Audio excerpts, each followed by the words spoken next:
Hey, I don't know who needed to hear this, but if you're listening to content that's talking about the devil and talking about, oh, the devil did this and the devil did that, and it's like just always talking about the devil as more than you're talking about the love of Christ and what he's done in your life and sharing your testimony and sharing the gospel, can I encourage you just to really examine the fruit in your life to see if it's actually producing good fruit?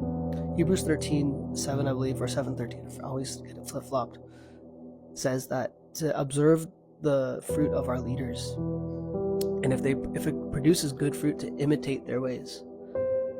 And I want to just invite you to just examine the influences you have in your life, the people that have access to speak into your life, because we are to guard our hearts, not be guarded, but guard our hearts. And part of that is being mindful of the things of heaven. In fact, Jesus rebukes Peter when Peter tries to rebuke Jesus, saying, "You will not be taken up." And this is after Jesus is explaining to Peter he's going to be crucified. And Peter tries to rebuke him, and Jesus says, "Get behind me, Satan." And Jesus is not calling him Satan. He's acknowledging something, that Peter is under the influence of the satanic practice because of his way of thought. And he then further says, "You are not mindful of the things of heaven." I want to ask you today, are you being mindful of the things of heaven? Are you storing your treasures in heaven and not on earth?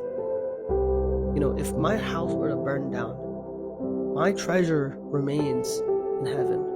If I lost everything that I had, my treasure would remain in heaven. All these other blessings that we have are byproducts of God, but let's not lose sight on the other extreme, where if the world is going downhill, fulfilling biblical prophecy, instead of slamming on the devil and slamming on why we're grateful with this form of pride and arrogance, which is not really good. It's giving this image of self-worth and self-value, basically.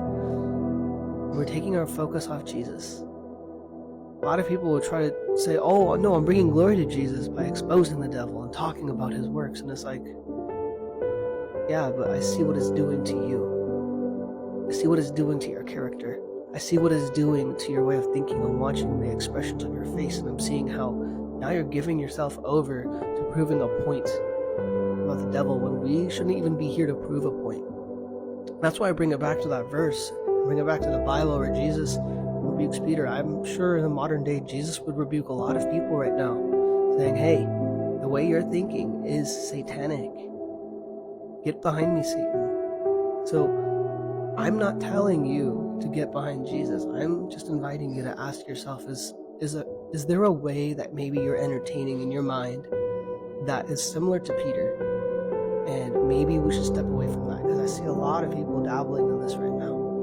So I hope this encourages you, that you can remain as the 1%er, to have self-control, crucify your flesh, and pick up your cross daily and seek Jesus, and let the peace of God and the joy of the Lord and the fear of the Lord to come before you. Go in peace.